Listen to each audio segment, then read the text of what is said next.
안녕하세요. 한일 커뮤니케이션을 담당한 김경옥입니다. 음, 첫 수업을 얼굴 인사도 없이 유선상으로 하게 돼서 무척 낯설고 어색하지만 빨리 이 코로나 사태가 잠식되기를 바라면서 조금 불편하더라도 원격 수업으로 대체하고 이 원격 수업으로 해결할 수 없는 그런 것들은 여러분들이 메모라도 해두었다가 여러분과 제가 이제 만나서 수업하는 날 꺼내놓고 해결하도록 그렇게 하도록 하겠습니다. 오늘은 우선 수업을 어떻게 진행할 것인지에 대해서 간단히 소개를 할까 해요. 강의 계획서를 좀 보셨나요? 강의 계획서를 보시면 아시겠지만 우리 수업은 교재가 없습니다. 그 대신 매 수업 시간 하루 이상 전에 제가 PPT 자료를 이클래스 강의 자료실에 올려놓습니다. 여러분들은 이제 PPT 자료를 출력해서 수업 시간에 가지고 나오면 됩니다. PPT 자료는 보시면 아시겠지만 거의 키워드만 들어가 있는데 키워드를 중심으로 해서 수업 시간에 제가 설명을 하면 여러분들은 잘 듣고 메모를 해두었다가 기말 시험 때 여러분들이 해놨던 메모를 참고해서 시험 준비를 하면 됩니다. 우선 수업의 전반적인 내용에 대해서 얘기를 하겠는데, 수업의 전반적인 내용은 우선 이문화 커뮤니케이션에 대한 이론적인 설명을 간단하게 하고, 그 다음에는 한일 간의 커뮤니케이션을 위해서 우리가 반드시 숙지하고 있어야 할 그런 일본에 관한 여러 현상들을 한번 알아볼 예정이에요. 예를 들어서 우리는 아무튼 일본에 대해서 굉장히 많이 알고 있다고 생각을 하죠. 요즘 정보가 굉장히 범람하고 있기 때문에 여러 정보를 통해서 또 일본을 간접 경험할 수도 있고, 또 굉장히 요즘은 우리 일본하고 한국하고 굉장히 좀 상황이 안 좋죠. 네네.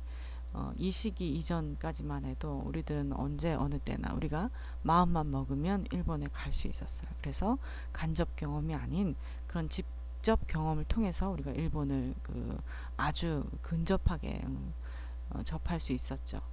근데 그래서 그렇기 때문에 우리는 일본에 대해서 굉장히 많이 알고 있다고 그렇게 생각을 할 수도 있어요.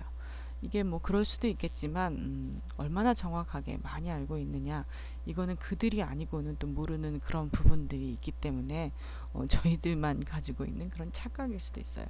그래서 아무튼 많이 알고 있어야 하고 또 많이 알고 있다고 생각을 하지만 사실 우리가 혹시나 잘못 알고 있거나 또 잘 모르고 있기 때문에 그들과 커뮤니케이션이 원만하지 않은 건 아닐까라는 생각을 이제 해볼 수 있기도 하고, 또 이런 것들이 한국 사회 현상에서는 찾아볼 수 없는 그런 보기 힘든 그런 어떤 현상들이 일본에는 있기 때문에 우리는 이제 그런 현상들을 우리는 없고 일본에 있는 그런 현상들을 어떻게 해석하고 받아들일 수 있는 걸까? 이런 것도 한번 우리가 생각을 해봐야 되고, 혹시 우리가 경험하지 않은 거라고 해서 우리의 문화가 아니고 우리의 현상이 아니라고 해서 우리 나름대로 사실과 다르게 해석하거나 아니면 조금 왜곡해서 해석하고 있는 것은 아닌가라는 생각을 해봐야 할 필요가 있죠. 그래서 이제 이런 의문들을 어떻게 풀어갈까라고 생각을 해본다면, 사실 그런 한국 사회 현상하고는 조금 다른 그런 문화적 요소들을 일본에서 찾아보고 또 알아보고 하는 것이 이 수업이 지향하는 목표라고 할 수 있어요. 그래서 다시 강의 계획서를 이렇게 보시면 아시겠지만 이런 것들을 이렇게 다뤄볼 예정입니다. 첫 주에는 조금 아까도 얘기했듯이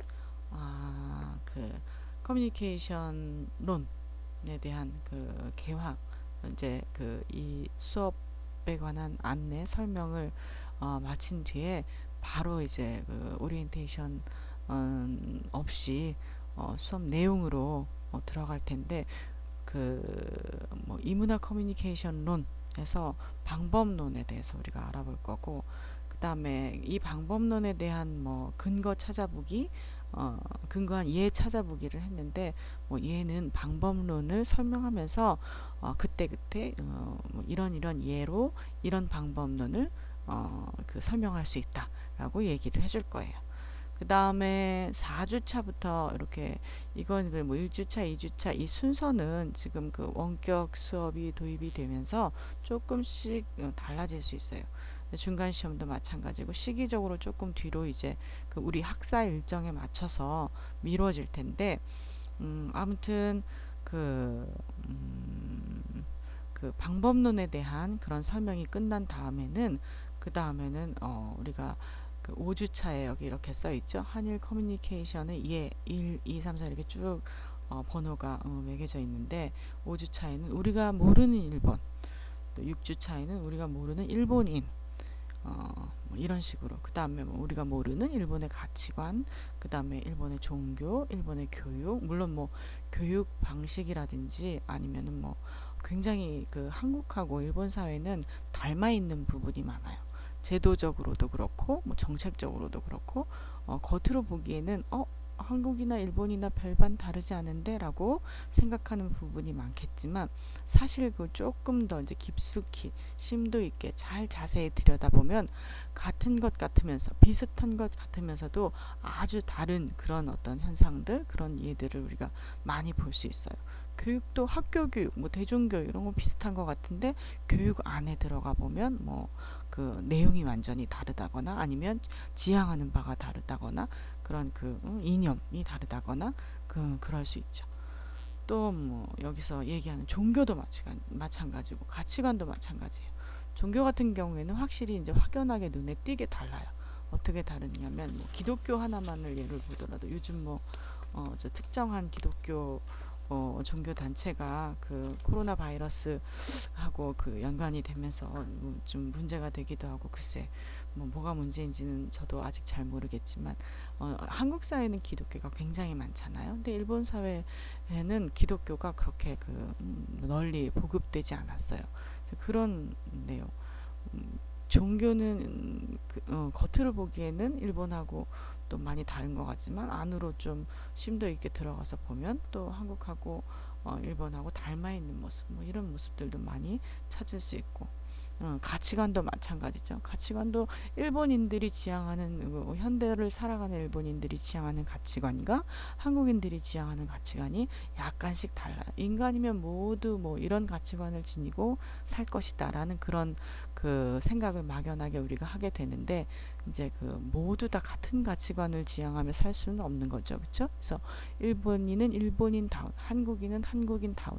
또 다운이라는 말이 조금 그 뭔가 우리가 생각하는 어떤 사고를 묶어두게 한다면 다운이라는 말을 빼고라도 뭐 일본에서 지향하는 가치관, 한국에서 지향하는 가치관 이게 상황에 따라 시기에 따라 또 많이 다를 수가 있죠.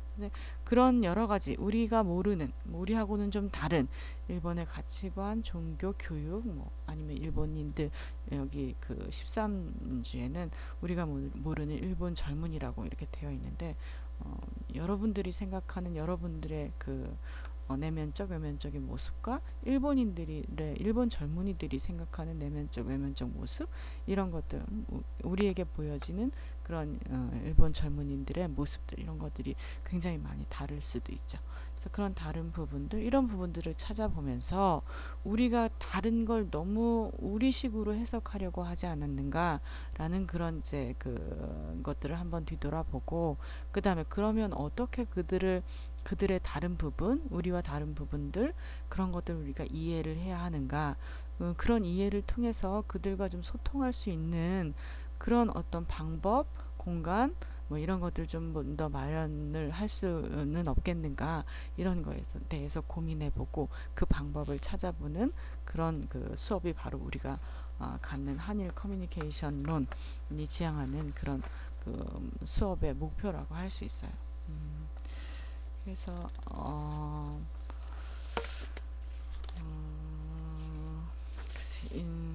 그래서 이런 강의 계획서를 여러분들 다 좀 참고를 해서 앞으로 전반적인 그 수업이 어떻게 진행될 것인지 이런 것들을 좀 미리 숙지를 해 놓는 것이 아무래도 그 수업을 원활하게 진행하는데 많이 도움이 되겠죠. 그렇죠? 저 혼자 이 수업을 진행하는 것이 아니라 여러분들과 함께 만드는 수업이기 때문에 여러분들도 미리 이런 것들을 좀 알고 있어야 이런 부분들이 다루어지겠구나, 아니면 이런 부분들이 다루어지기 때문에 나는 이런 것들을 좀 준비해 봐야지, 찾아봐야지 하는 그런 그 마인드를 가지고 수업에 임해줬으면 좋겠어요. 저는 이렇게 PPT 자료를 만들어서 그 내용을 여러분들에게 설명하는 게 이제 저의 의무겠죠. 그리고 이제 여러분들이 해주셔야 할 의무도 하나 있어요. 이제 바로 질문인데요.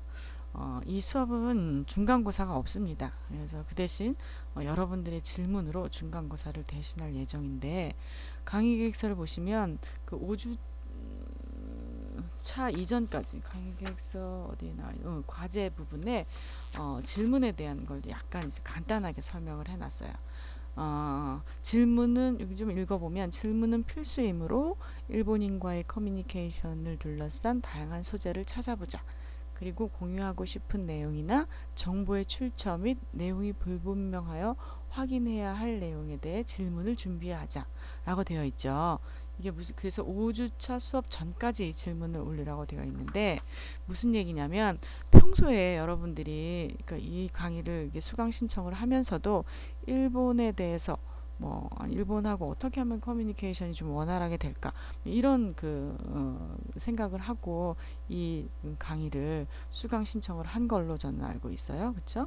근데 그렇다면 평소에 여러분들이 궁금했던, 또는 일본인, 일본에 대한 모든 현상들, 이런 평소에 궁금하게 생각했던 것들을 이 클래스에 보시면 질의응답란이라고 있어요.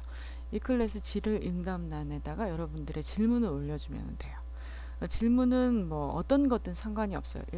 일본인, 일본에서 이런 일본과 관련된 모든 여러 가지 그 현상들, 역사적인 것도 관련이 없고, 지금 우리 현재적인 것도 상관이 없고, 모든 것들을 여러분들이 궁금하는 것을 중심으로 해서, 궁금하게 생각했던 것을 중심으로 해서 질문을 만들어주면 돼요.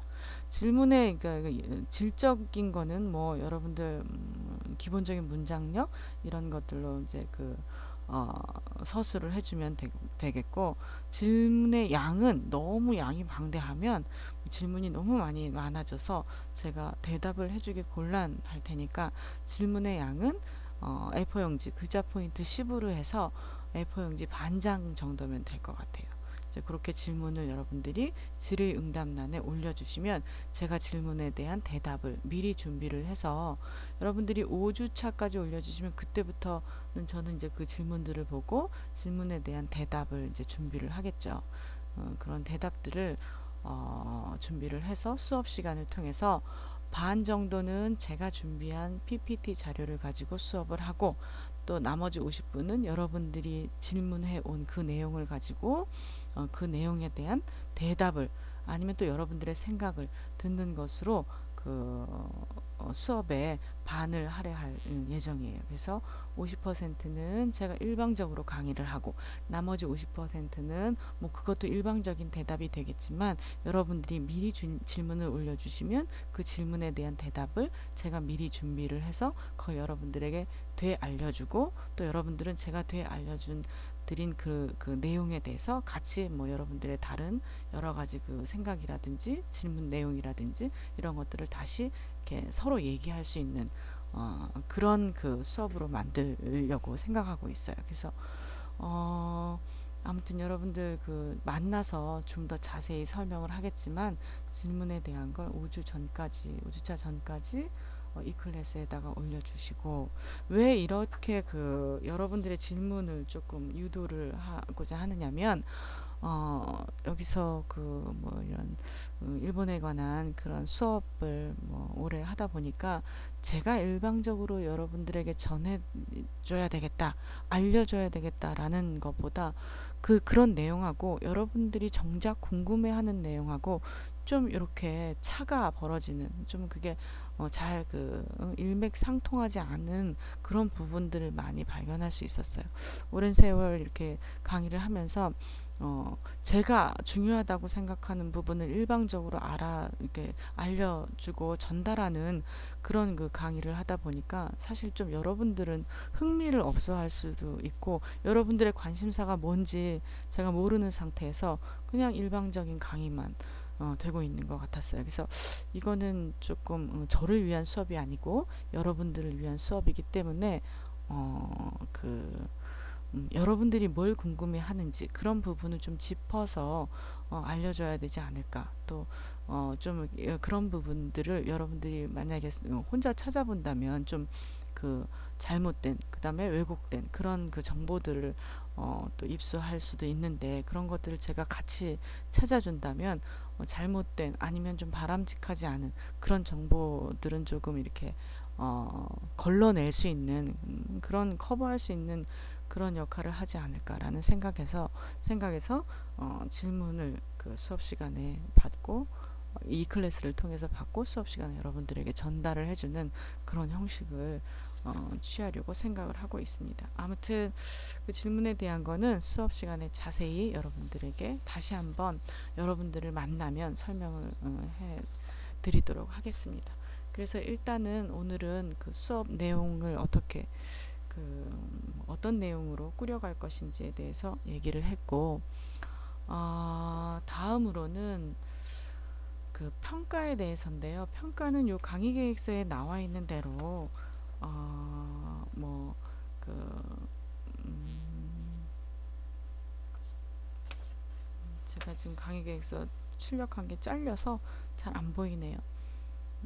학습평가 방법이 출석이 한 20%, 기말고사가 60%예요. 그럼 80%죠. 그 다음에 조금 아까 얘기했듯이 발표 대신 여러분들 질문을 20%, 20점을 이렇게 그 배점을 했는데 중간고사가 없는 대신 여러분들의 질문을 평가에 반영을 할 건데 질문의 질을 평가한다기보다는 질문을 했느냐 안 했느냐가 평가의 비중을 가장 높게 차지하겠죠. 근데 예를 들면 뭐 질문을 했다면 기본 점수 20점에 이 질문은 정말 뭐 학계를 뒤집어 엎을 만한 그런 내용의 질문이다. 이렇게 생각하면 제가 플러스 점수를 한 1점 더 줄 거예요. 또 이 질문은 너무 형식적으로 성의 없이 찾아놓은 그런 질문이다 라고 생각을 하면 마이너스 1점 정도. 그래서 오차 범위가 그 평균이 플러스 마이너스 1점을 넘어가지 않도록 그렇게 점수를 줄 거예요. 왜냐하면 이거는 객관적인 그런 그 평가가 아니라 질문을 읽어보고 거기에 대해서 대답을 준비하고 하는 건 굉장히 주관적인 그런 그 의견이 반영되기 쉽기 때문에 객관성을 도모하기 위해서 점수의 편차는 그렇게 많이 두지 않겠어요. 그래서 20점을 기준으로 해서 플러스 마이너스 1점씩 그래서 이제 기본 점수를 주도록 하겠고 나머지는 출석 한 번 결석을 하면 3점 마이너스가 될 거예요. 20점 기준으로 해서 출결 상황에 출석을 대신하는 출석에 가름하는 어떤 다른 그 중요한 내용들 이런 것들을 증빙 자료로 제출을 한다면 결석을 하더라도 피치 못한 사정에 의해서 결석을 하더라도 출석으로 인정을 해주는 그런 내용들도 수업 시간에 여러분들을 만나서 좀 더 자세히 설명을 해드릴게요. 아무튼 출석이 20% 정도를 차지하고 기말고사가 60%예요. 그래서 모두 100% 평가를 할 예정이고 기말고사는 여러분들 아까 잠깐 얘기를 했지만 그 PPT 자료 제가 준비해서 여러분들에게 공개한 그 PPT 자료 안에서만 기말고사 문제가 출제가 될 거예요. 그것도 여러분들 만나면 좀 더 자세하게 설명을 해드릴게요. 그래서 아무튼 그 평가는 그렇고 그래서 좀 정리를 해보자면 여러분들은 매 수업 시간에 여러분들이 준비를 해야 할 건 그 제가 올려놓은 수업 시간 하루 전에는 제가 PPT 자료를 올려놓으니까 수업에 나올 때는 꼭 이 클래스에 들어가셔서 강의 자료실에 들어가서 제가 올려놓은 그날의 그 학습 내용들, 강의 내용들을 출력을 해오시면 돼요. 출력을 해와서 거기다가 뭐 수업 시간에 설명하는 걸 제가 거의 키워드로만 해놨다 그랬죠. 그래서 그 옆에다가 메모를 잘 해놨다가 나중에 그 기말고사를 볼 때 참고를 하면 되겠어요. 자, 여기까지가 이제 그 전반적인 강의 진행에 관한 그런 내용이고, 요 다음 페이지부터 한일 커뮤니케이션에 관한, 이문화 커뮤니케이션에 관한 그런 이론적인 내용들, 이런 것들을 설명을 하도록 하겠습니다.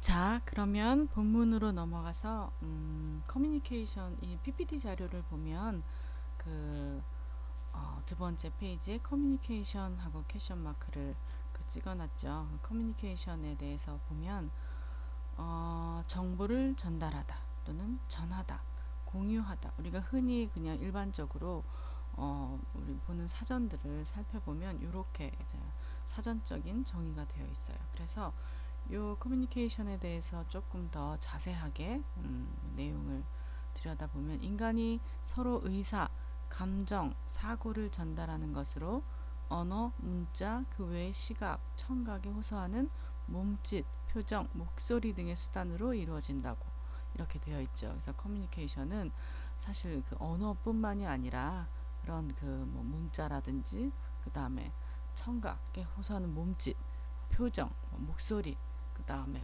분위기 뭐 이런 것들로 커뮤니케이션이 이루어진다고 할 수가 있어요. 여러분들 혹시 그 다른 나라 사람들하고 대화를 해볼 수 있는 기회가 많이 있나요? 아니면 뭐 대화를 해본 적이 있나요? 한번 이렇게 그런 적이 있는지 되돌아서 한번 생각해 보면 아마 또 여기는 외국어 대학교이기 때문에 다른 나라 사람들이랑 대화를 할 수 있는 그런 그 기회가 굉장히 많을 거라고 생각이 들어요. 그래서 다른 나라 사람들이랑 뭐 대화를 할 때 주로 어떤 그 언어를 사용을 하나요? 예를 들면 뭐 여기가 한국이기 때문에 그 한국말로 대화를 하는 일이 많겠죠. 그 다음에 또 요즘은 일반적으로 뭐 그 대학생이면 영어를 모국어는 아니더라도 영어를 자유자재로 구사할 수 있기 때문에 대화를 영어로 하는 경우도 있고 뭐 아니면 뭐 자기 전공에 따라서 외국어 대학교의 그 특성을 살려서 자기 전공의 그런 어떤 특성을 살려서 자기 전공의 언어로 그 다른 나라 사람들과 그 대화를 나누는 그런 그 기회가 아마 여러 번 있었을 거라고 생각이 돼요. 근데 그렇게 대화를 나눠보다 보면 사실 그게 아주 원활하게 대화가 되는 경우도 있지만 어느 부분에선가 그렇게 조금 막히게 되는 원활하지 않는 부분이 아마 있었을 거라고 생각이 돼요. 아마 그런 그 경험들은 한 번씩 다 가지고 있었을 텐데 그러면 그 대화가 커뮤니케이션이 원만하게 이루어지지 않았다면 어떤 부분에서 원만하게 이루어지지 않았고 또 왜인가 뭐 이런 거에 대해서 한번 우리가 되돌아보고 생각해 볼 필요가 있죠. 그렇죠? 자, 이번에는 다음 장으로 넘어가서 보도록 하겠습니다.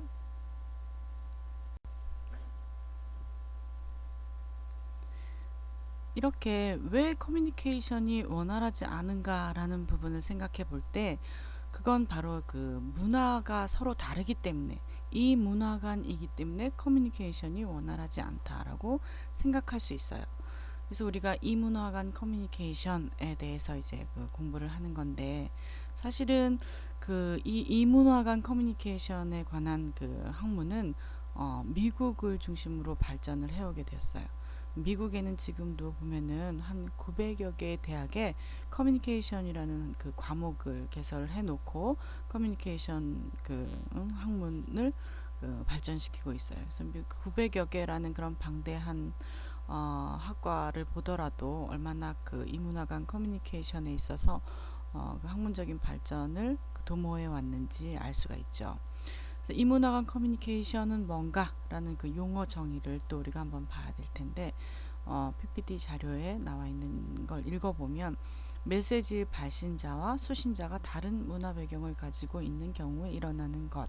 사실 이런 것들은 굉장히 단순하고 뭐 이런 걸 선생님이 여기에다 이렇게 적어 놓았나 할 수가 있겠죠. 근데 사실은 이게 다가 아니에요. 커뮤니케이션의 정의도 마찬가지고 이문화 간 커뮤니케이션이란 뭔가 이런 정의도 마찬가지고 이런 뭐 한두 줄의 그런 용어로는 문장으로는 도저히 설명이 불가능해요. 굉장히 방대한 설명이 있겠지만 요 수업에서 여러분하고 저하고 이렇게 약속은 이렇게 하자. 여러분하고 저하고는 이문화 간 커뮤니케이션을 이런 걸로 정의하자.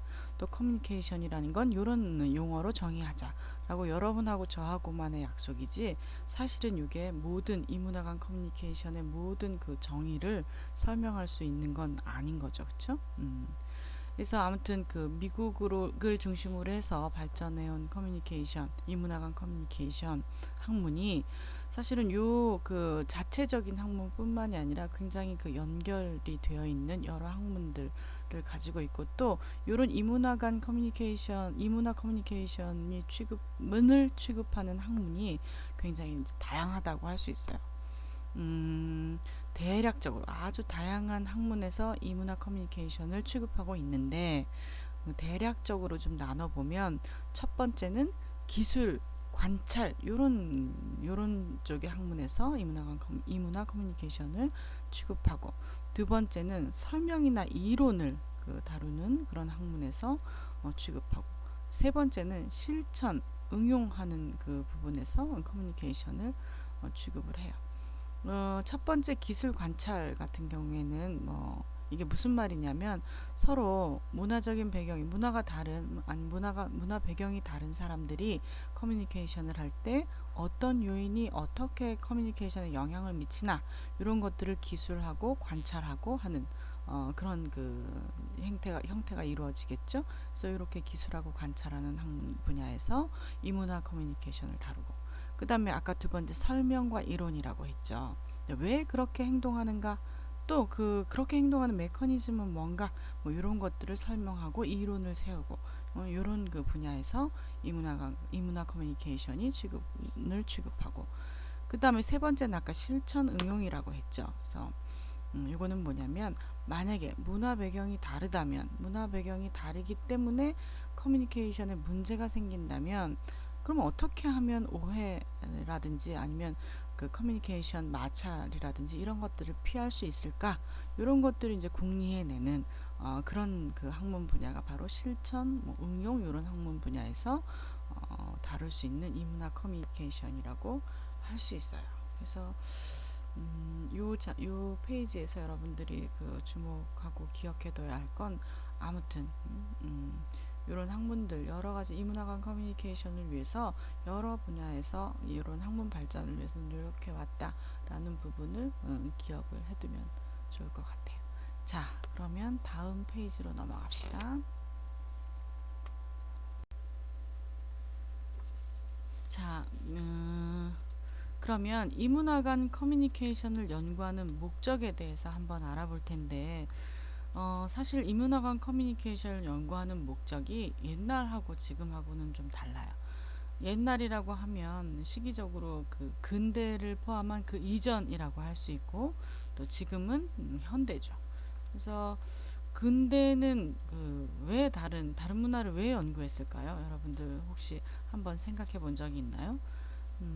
여기 PPT 자료에 나와 있지만 근대는 지배와 통치를 위해서 다른 문화를 연구했었어요. 다른 문화를 연구하는 목적이 다른 문화를 지닌 나라를 지배하고 통치하고 지배하려면은 그 전에 우선 침략이 있어야겠죠. 침략해서 지배하고 통치를 하기 위해서 그 다른 나라의 문화를 연구를 했다고 해요. 현대에 와서는 소통과 이해를 위해서라고 되어 있어요. 그러면 우리가 여기서 왜 이렇게 다른 문화를 연구하는 목적이 과거와 현재가 다른지 한번 생각해 볼 필요가 있겠죠. 자, 우선 근대를 한번 봅시다. 근대. 근데 근대는 언제를 근대라고 하나요? 우선 언제라고 하기보다는 근대가 뭔가요, 여러분? 근대에 대해서 조금 정의를 정리하거나 생각해 본 적이 있나요? 근대는 오히려 우리가 이제 이런 용어들 있죠. 뭐 근대라든지 뭐 공공이라든지 사회라든지 이런 아주 흔하게 쓰는 용어들이 너무 흔하게 사용되기 때문에 원래 갖고 있는 그 용어의 의미가 불명확해지는 경우, 뭐 그런 경우가 있어요. 이제 이거 근대도 그런 용어 가운데 하나라고 할 수 있고, 그렇기 때문에 그런 용어들을 표현할 때 그 용어의 인플레이션인가 뭐 그렇게도 표현을 하더라고요. 아무튼 그런 용어 가운데 하나이기 때문에 이 근대를 정의하기에는 정말 너무나도 그 어렵고 애매하고 또 그런 간단하게 이게 정의가 안 되는 거죠. 그렇죠? 그래서 요즘 뭐 이 근대에 대해서도 재정의를 해야 되는데 근대의 개념 이런 것들을 재정의해야 한다라는 그런 논의들이 일어나고 있는 것처럼 뭐 근대가 뭔가, 근대가 언제인가 이런 것들이 조금 그 너무 방대하고 추상적이고 애매할 수 있어요. 근데 우리는 이제 여기 이 과목을 통해서 아마도 한국이나 일본이나 근대, 현대 이렇게 많이 이제 그 언급이 될 거예요. 그래서 근대를 이제 우리끼리라도 한번 이렇게 정의를 해서 정리를 해놓고 넘어가야 할 필요가 있어요. 그래서 사실은 근대라는 용어는 서양에서 근대는 이때를 근대라고 한다라고 얘기를 이제 그 했죠. 근데 근대가 뭔가를 이제 생각을 해볼 때 글쎄 다른 학문 분야에서는 어떻게 근대를 정의하는지 모르겠지만 요거는 이제 제 나름대로의 정의예요. 제 나름대로의 정의는 근대는 기존의 어떤 것들이 불편하거나 필요 없어졌을 때 뭔가 새로운 뭐 창조라든지 새로운 어떤 것들을 필요로 할 때 그건 뭐 물건이어도 상관이 없고 아니면은 뭐 그 이념이어도 상관이 없고 법 제도 이런 거라도 상관이 없어요. 기존의 우리 인간 사회에서 사용하던 어떤 것들이 그것이 물리적인 것이든 뭐 아니면 뭐 형이상학적인 것이든 그런 것들을 떠나서 뭔가 기존의 것만으로는 불편할 때 새로운 것들을 창조해내는 과정이라든지 또 새로이 창조된 어떤 결과물이라든지 이런 것들을 저는 근대라고 봐요. 그래서 이제 그러면 이런 것들이 근대다 라고 할 때 그럼 근대는 언제였나? 이건 이제 서양 중심으로 생각해 보면 아마도 1400년대 르네상스를 근대의 시발점이라고 얘기하는 사람들도 있고 아니면 1600년대 종교개혁을 그 중심으로 해서 근대다라고 얘기하는 사람도 있고 아니면 뭐 1800년대 뭐 산업혁명 이런 게 근대다라고 정의하는 사람들이 각각 다 다르게 있어요. 다르게 있는데 또 근대는 뭐 중국의 경우는 요즘 근대를 재정의해야 한다라는 그런 움직임이 왜 근대가 서양 중심의 근대여야 되느냐 동양 중심의 근대는 없느냐 그런 근거들을 중화민국이라는 거에서 이제 찾아볼 수 있다라는 뭐 그런 논리 이런 논리를 가지고 근대를 재정의해야 한다고 하는 그런 주장들이 이제 적지 않아요. 근데 아무튼 다들 그렇게 뭐 각자 자기의 위치에서 자기의 생각으로 근대를 정의하고 있다면 우리는 여기 뭐 한일 커뮤니케이션을 다루는 수업이니까 일본하고 우리나라를 중심으로 근대를 한번 더 정의해 봐야 할 필요가 있는 것 같아요. 근데 일본의 근대는 언제부터가 일본의 근대냐면 메이지기부터 메이지기는 언제죠? 1868년 1868년부터 패전까지 1945년에 일본이 전쟁에서 패했죠. 그래서 패전까지 이 시기를 일본에서는 근대라고 해요. 그럼 우리나라의 근대는 언제일까요? 우리나라의 근대는 아무튼 해방이 되고 한국전쟁이 바로 있었어요. 우리나라는 좀 애매하긴 하지만 해방이 되고 한국전쟁이 바로 있었기 때문에 한국전쟁 후를 현대라고 해요. 그리고 그 이전을 근대라고 해요.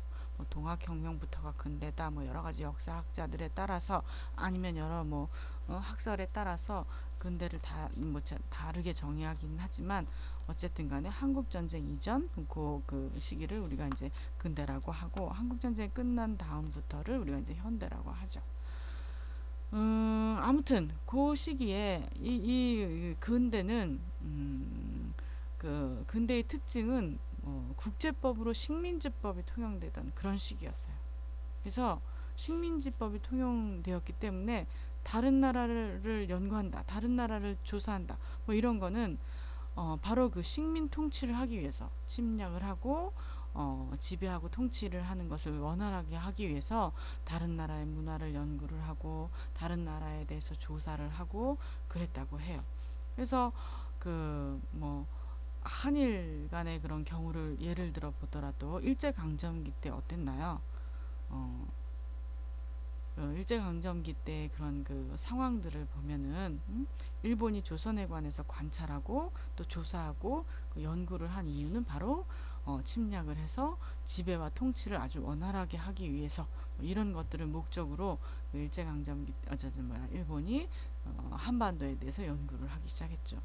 물론 일제강점기 때만이 아니라 그 훨씬 이전부터 일본은 침략과 지배 통치를 위해서 한반도를 연구했어요. 그거는 뭐 굳이 말을 안 해도 알겠지만, 그래서 도대체 일본이 어느 정도 일제강점기 때 우리나라에 대해서 연구를 했나, 이런 그 것들을 보면 사실 과거에 그 조선 총독부가 남겨놓은 기록들을 보면 이런 기록들이 있어요. 옛날에 이제 저희 그 한국외국어대학교에서 그런 그 조선 총독부의 기록을 한번 그 번역을 하고 했던 적이 있는데, 그런 번역 작업을 하면서 그 기록들을 보니까 예를 들면 뭐 어느 강에서 어느 바다에서 어느 지점에서 뭐 어떤 물고기들이 많이 잡히더라. 뭐그 어업 수확량은 뭐 이 정도 되더라. 만약에 이 해에 이 정도 됐으면 다음 해에는 뭐 그 전 해에는 어느 정도 됐느냐. 그 다음에 그 다음 해는 어느 정도 될 거냐. 뭐 이런 것들을 아주 세세하게 그렇게 기록을 해놓고 수확량뿐만이 아니라 뭐 또 인구에 대해서도 뭐 취학 연령의 인구가 뭐 어느 지역에 몇 명 정도 있느냐. 뭐 이런 것도 아주 세세히 다 기록을 해놓고 그 다음에 심지어는 뭐 어느 지역의 기생들이 뭐 예방주사를 맞았느냐 안 맞았느냐, 맞았으면 뭐 전년도에는 몇 명이 어디에서 맞았고 뭐 이 금년도에는 누가 어디에서 이런 세세한 것들까지 다 기록을 해놨어요.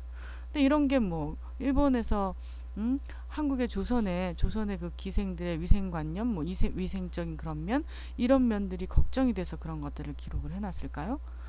천만에 아니죠. 이런 것들은 그들이 이제 그 지배와 통치를 할 때 얼마나 그렇게 자기 손 안에 조선을 다 읽을 수 있는가, 환히 들여다볼 수 있는가, 그런 것들을 위해서 연구를 하고 조사를 하고 기록을 해놓은 것들이죠. 그래서 아무튼 그래서 좀 받아들이기 쉽지 않지만 한반도에 관한 기록은, 또 조선에 관한 기록은 일본에 많아요. 그래서 한국 같은 경우에는 오랜 기간 동안 이제 한국 전쟁 이전에도 우리 그 영토 안에서 여러 전쟁을 치르는 그런 전장이었죠. 전장이었기 때문에 한국에는 역사적인 자료가 많이 소실되고 많이 없어요. 그래서 많지 않지만 일본은 역사적으로 볼 때 자국의 영토에서 전쟁을 치르기보다는 다른 나라가 전장이 됐었죠. 다른 나라에서 그 전쟁을 하거나 또 그 일본인 특유의 그런 기록하는 습관, 이런 것들로 인해서 한반도와 그 대륙을 정복하겠다는 이제 이런 목표로 인해서 그 다른 문화를 그 연구하고 기록하고 뭐 하는 그런 자료들이 아직 일본에 굉장히 많이 남아 있어요.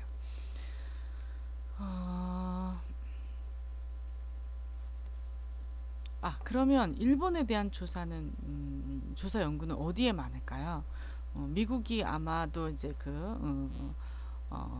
제2차 세계대전에서 이제 미국이 이제 전쟁에 승리를 하고, 미국이라고 할 수는 없지만 아무튼 연합군이 GHQ죠. 연합군이 전쟁에서 승리를 하고 했을 때는, 하고 나서 이제 일본을 미국이 이제 간접 통치를 했죠. 6, 7년간 직접 통치를 했죠. 6, 7년간 직접 통치를 하고 그 이후에 오키나와를 이제 돌려주면서 이제 간접 통치로 들어갔는데, 아무튼 미국도 일본을 지배하고 통치했어요. 그렇죠? 그래서 미국이 일본을 지배하고 통치했던 그런 역사적인 사실이 있기 때문에 일본에 대한 그런 그 기록, 이런 것 연구, 이런 것들은 이제 미국에 많을 거라고 생각은 하지만 그렇진 않아요. 일본에 대한 연구는 일본에 많아요. 왜냐하면 일본인들은 자기 자신들에 대해서 이렇게 굉장히 궁금해하고 논하기를 좋아해요. 그리고 또 다른 사람들이 자기 자신을 어떻게 생각하는지도 너무너무 궁금해하는 그런 성향이 있어요. 우리나라도 마찬가지인 것 같아요. 우리나라도 마찬가지지만 나에 대해서 어떻게 생각하나, 뭐 우리에 대해서 생각하나, 이런 질문들, 뭐 이런 궁금증들을 많이 표현하는 걸로 봐서는 일본과 뭐 그런 점은 좀 비슷하다고 할 수 있는데, 아무튼 일본이나 일본인, 뭐 일본에 관한 연구는 일본에 많아요. 근데 이제 미국도 지배와 통치를 목적으로 일본을 연구를 했었죠. 그랬기 때문에 미국에도 일본에 대한 연구가 이제 남아 있어요. 자료가 가장 대표적이라고 할 수 있는 게 국화와 칼이라는 책이에요. 국화와 칼이라는 책이 미국도 지배와 통치를 위해서 일본을 연구했다, 조사했다라는 걸 증명한다고 할 수 있는데, 국화와 칼은 여러분들 혹시 국화와 칼이라는 책을 한번 보셨나요? 이거는 일본을 연구하는 연구자들에게는 거의 뭐 필독서나 마찬가지인 그런 그 책이에요. 미국의 여류 인류학자인 루즈 베네딕트가 쓴 보고서 형식의 내용을 이렇게 책으로 엮은 거라고 할 수 있는데, 이게 지금 거의 뭐 우리 이 책이 쓰여진 게 1940년이라고 할 수 있는데, 그 이후로 계속 베스트셀러를 유지를 하고 있어요. 근데 이 책이 베스트셀러가 된 이유는 아직도 이 책에 대한 내용에 반론을 제기할 수 없다. 반론이 제기되지 않았다라는 그런 부분 때문이겠죠. 그렇죠? 루즈 베네딕트가 그만큼 일본인에 대한 그런 연구들을 아주 뭐 사실적으로 그 세세하게 잘 해놨다는, 거기에 대해서 반론을 제기할 수 없을 정도로 잘 해놨다는 얘기예요. 내용은 뭐냐면, 뭐 일본인들은 국화와 칼이라는 게 어떤 의미, 무슨 뜻이에요? 국화, 기쿠또 카타나라고 할 수 있는데, 국화는 뭐예요? 굉장히 그런 정적인 그런 그 느낌의 그런 용어죠. 그렇죠? 국화라는 꽃이 갖는 그런 이미지가 굉장히 정적인 그런 느낌의 그런 그 용어예요. 그다음에 칼이라는 거는 어떤 느낌의 용어죠? 굉장히 동적이고 이제 아주 딱딱하고 이런 그런 그 느낌의 용어죠. 그래서 국화와 칼이라는 건 일본이 바로 그렇다는 거예요. 이런 아주 정적인 그런 이미지와 아주 동적인 이미지, 강한 그런 이미지가 같은 공간 안에 함께 공존하는, 서로 밀어내지 않고, 국화라는 그런 특성과 칼이라는 특성이 서로 상호 보완하면서 같은 공간 안에 공존하는 그런 나라가 바로 일본이다 라고 이제 정의를 해놓은 거예요. 또 뭐랄까, 일본인도 마찬가지. 일본의 축소판으로 이제 일본인을 볼 때, 일본인도 그 내면적인 모습을 들여다보면 국화와 같은 면도 있지만, 동시에 그것과 상반되는 의미의 칼과 같은 그런 모습도 함께 지니고 있다. 라는 뭐 내용의 그런 내용으로 서술이 된 그런 책이에요.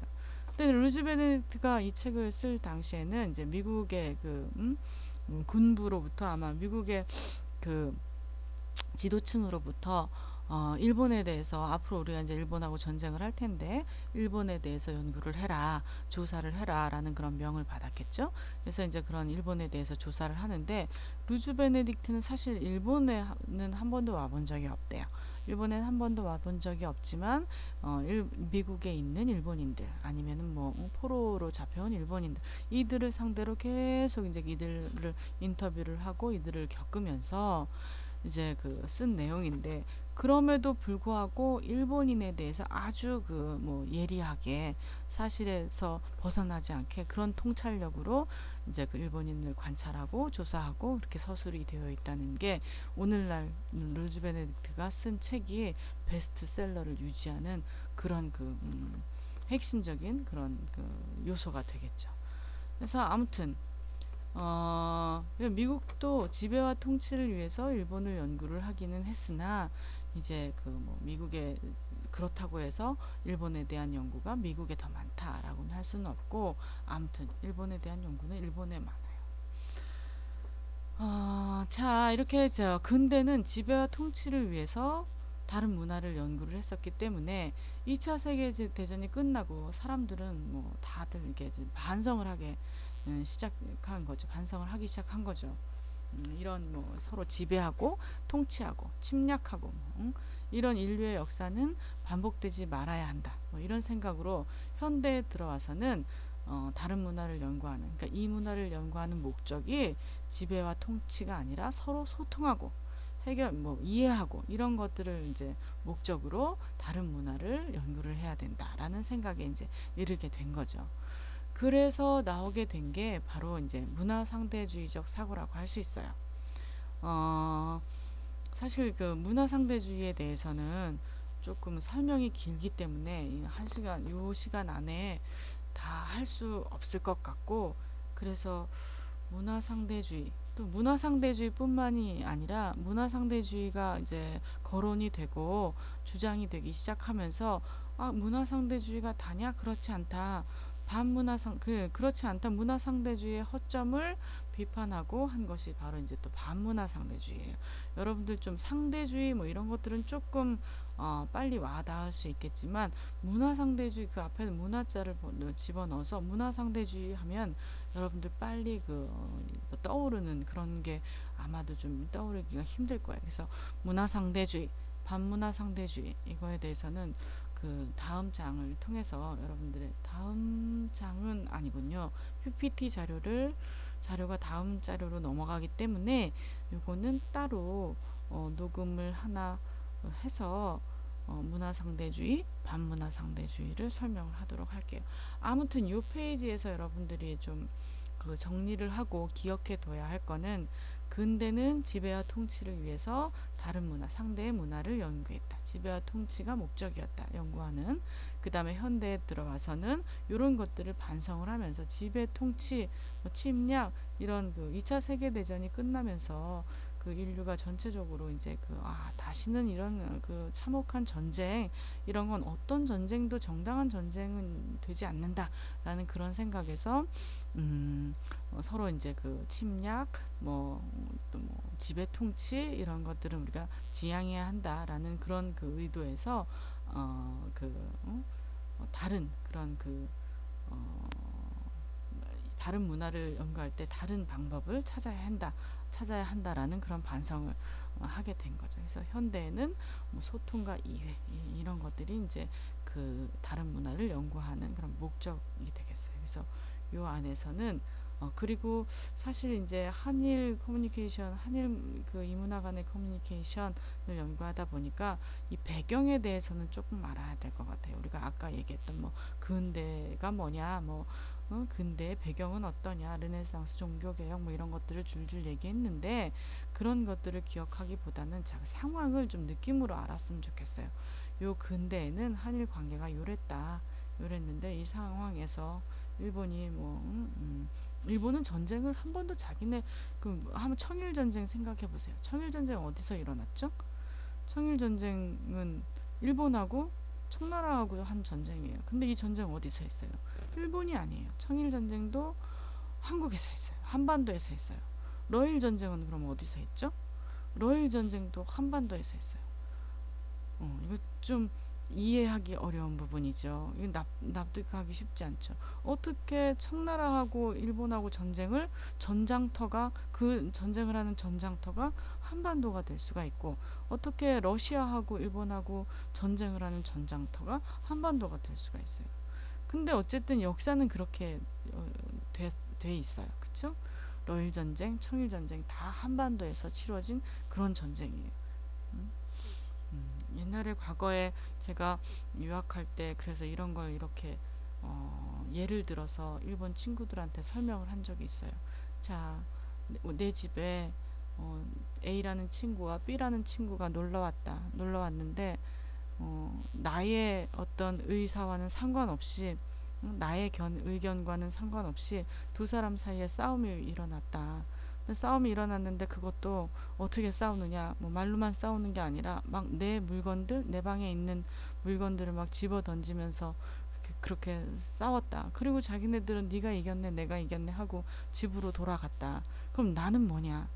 전장터가 된 내 집은 또 나는 그래서 한반도 조선의 역사가 이렇다.